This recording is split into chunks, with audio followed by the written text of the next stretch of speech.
ഭക്തിതാ ജഗദംബേ പ്രേമം താ ജഗദംബേ അംബേ ജഗദംബേ ജഗദംബേ ജഗദംബേ അംബേ ജഗദംബേ ജഗദംബേ വിശ്വാസം തന്നെ രക്ഷിക്കൂ ജഗദംബേ വിശ്വാസം തന്നെ രക്ഷിക്കൂ ജഗദംബേ ഭക്തി താ ജഗദംബേ പ്രേമം താ ജഗദംബേ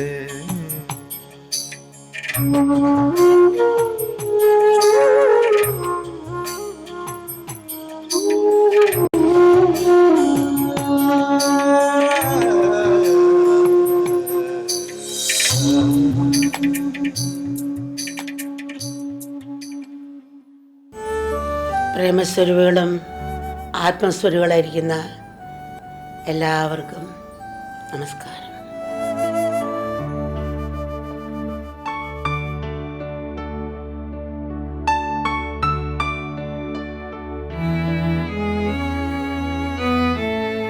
നമ്മുടെയൊക്കെ ശാരീരിക മാനസികമായ ആരോഗ്യത്തിനും ആത്മീയവികാസത്തിനും ഉതകുന്ന ഉത്തമമായ അനുഷ്ഠാനമാണ് യോഗ.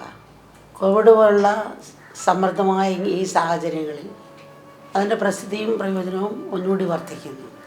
ശരീരമനോബുദ്ധികളുടെ കാര്യക്ഷമതയും സൂക്ഷ്മതയും വളർത്തുന്ന യോഗ ആത്മീയ സാധനാപാതയിൽ വലിയ അനുഗ്രഹമാണ്. നിത്യേനയുള്ള യോഗാനുഷ്ഠാനം നമ്മൾ നിറയ്ക്കുന്ന ഊർജ്ജോന്മേഷം വളരെയേറെയാണ്. സാധനയിൽ മാത്രമല്ല, ജീവിതത്തിലെ എല്ലാ മേഖലകളിലും തലങ്ങളിലും ക്രിയാത്മകമായ സ്വാധീനമാണ് അത് ചെലുത്തുന്നത്. യോഗ എന്നതിൻ്റെ അർത്ഥം ബന്ധിപ്പിക്കൽ അല്ലെങ്കിൽ യോജിപ്പിക്കൽ എന്നാണ്.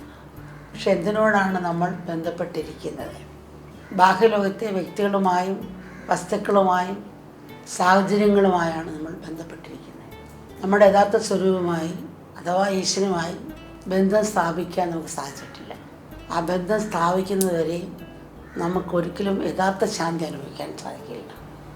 ഈ ആന്തരിക ബന്ധം സ്ഥാപിക്കാനുള്ള പ്രക്രിയയാണ് ഈ യോഗ. അത് സ്ഥാപിച്ചാൽ പിന്നെ ലോകവുമായുള്ള നമ്മുടെ ബന്ധവും മികച്ചതാകും. അതിൻ്റെ പൂർണ്ണതയിൽ ഈ ലോകത്തിലുള്ള സകലതും ആത്മസ്വരൂപമായി കാണാൻ നമുക്ക് സാധിക്കും. ഇക്കാലത്ത് മിക്ക ആളുടെയും കയ്യിൽ സ്മാർട്ട് ഫോണുണ്ട്. ആ ഫോണുകളിൽ എത്രയോ പ്രയോജനകരമായ ആപ്പുകളുണ്ട്. എങ്കിലും ഫോണിലൂടെ ബാഹ്യലോകവുമായി ബന്ധപ്പെടണമെങ്കിൽ അതിൽ സിം കാർഡ് ഉണ്ടാകണം.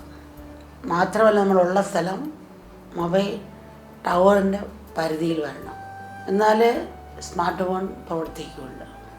അതുപോലെയാണ് നമ്മുടെ ജീവിതവും.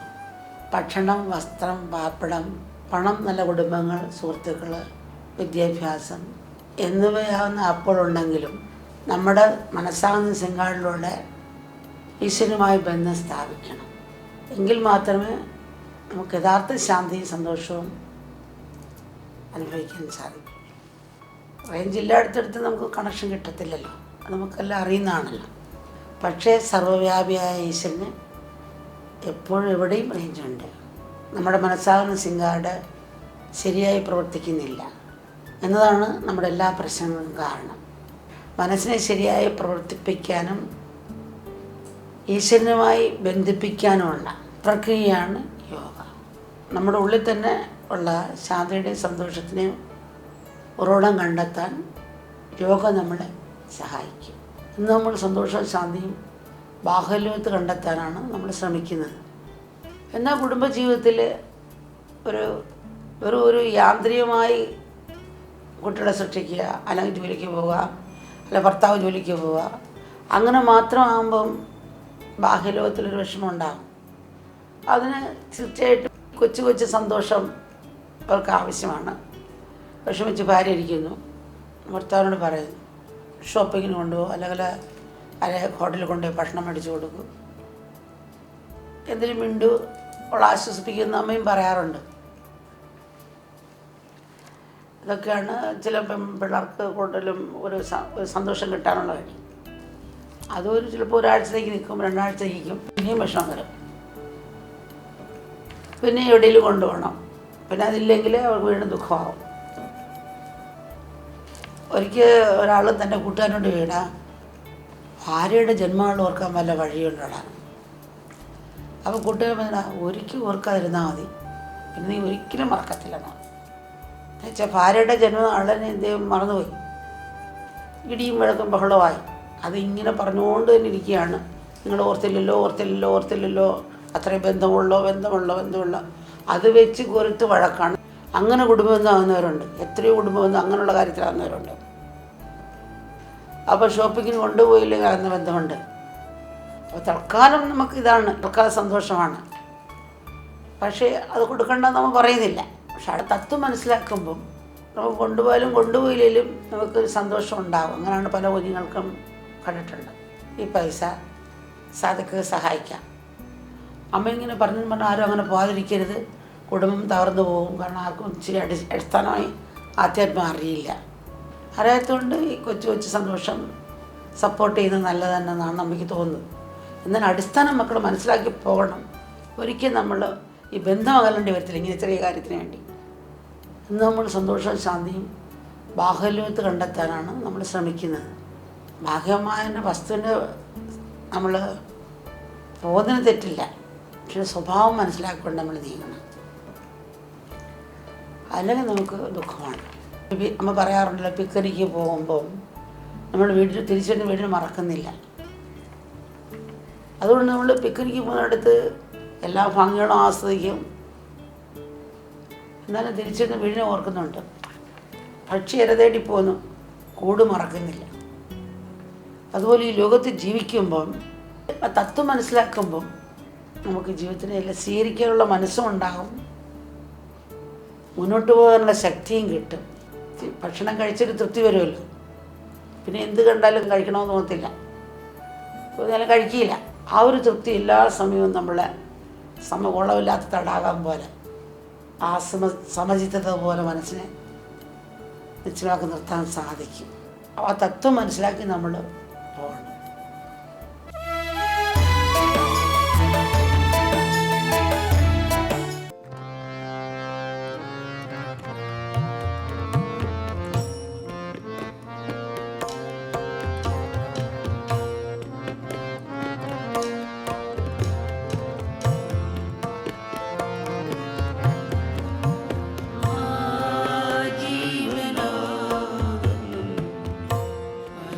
Yo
കര കാണാത്തൊരു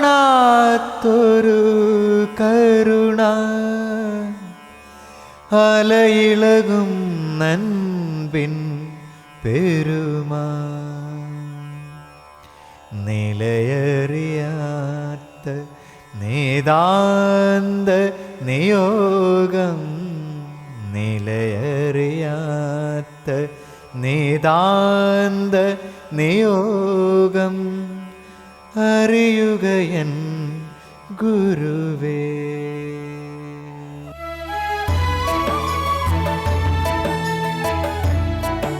Traditionally, if you look up the priests or the scholars, on while they perform a ritual, while they perform a homa, a fire sacrifice, or while performing puja to the main deity of a temple, they always do this. This is how they offer the flowers.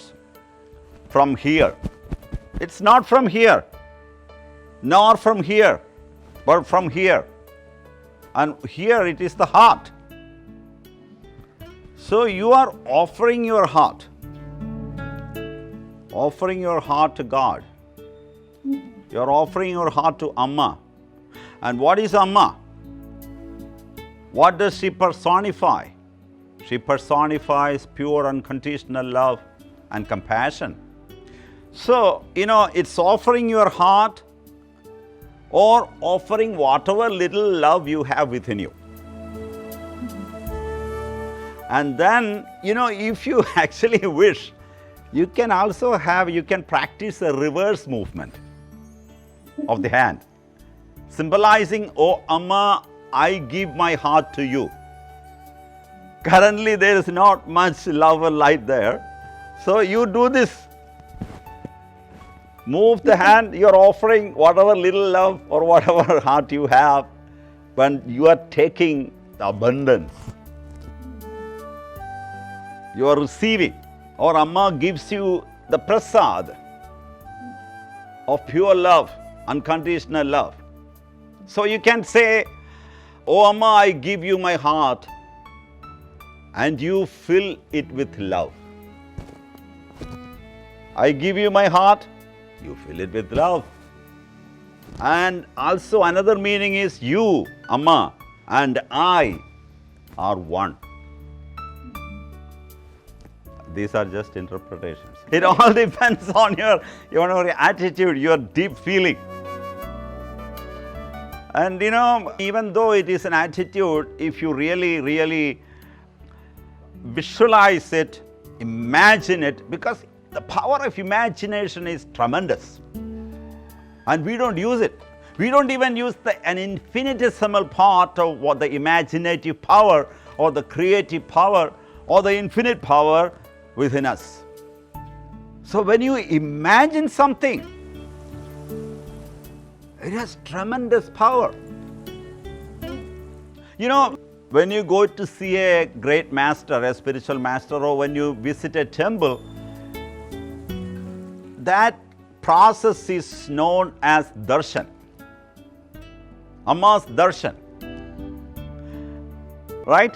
That's what we say. Did you have darshan? You say yes or no. But while you are in the hall, while looking at Amma or while seeing Amma, you already had darshan. Because darshan means seeing. Seeing. Also, you can either see within you or you can see outside. I mean, even when you see outside, as Amma says, you are seeing inside. Because who is seeing? Who is seeing? I am seeing. And who is this I? That's the seer. The real I, the pure being. So even when you see something outside, you are not actually seeing it externally. The seer is seeing. So darshan means seeing. Seeing God within you. Seeing God in the temple. And when you see God, when you bow down to God, it's a connection. You are establishing a connection between you and the image, or you are establishing a connection between you and Amma. And once that connection is established, it's not a one-way thing. It flows from there, from Amma to you, because you are opening up. And when you open up, the pure energy of Amma, the pure energy of Amma's unconditional love flows towards you. So it's both ways. It's a flow, a continuous flow. So that's what darshan means. You don't necessarily have to go to Amma and lie on her lap or on her shoulder and receive a kiss or a hug. And that's so natural, spontaneous to her. So it's absolutely all right to get, that hug or embrace or kiss, or even the kiss, chocolate kiss, whatever. But the real meaning is seeing. You see Amma in your heart. And when you see Amma in your heart, a connection happens. Suppose somebody is fast asleep. Maybe it's one of your family members. And you go inside the room, sit by the side of the bed, and the person is sleeping, fast asleep. And you don't say a word. You don't utter a word. Nothing. You just gaze at him or her. And you don't say anything, and you are thinking of him. You just gaze. In a few seconds, this person will open his eyes and ask, why? That's the power of imagination. And that's how darshan works. And the hand movement also, it's the same principle. When you do it, when you transmit your imaginative power into it, when you infuse it into that becomes a perfect sadhana.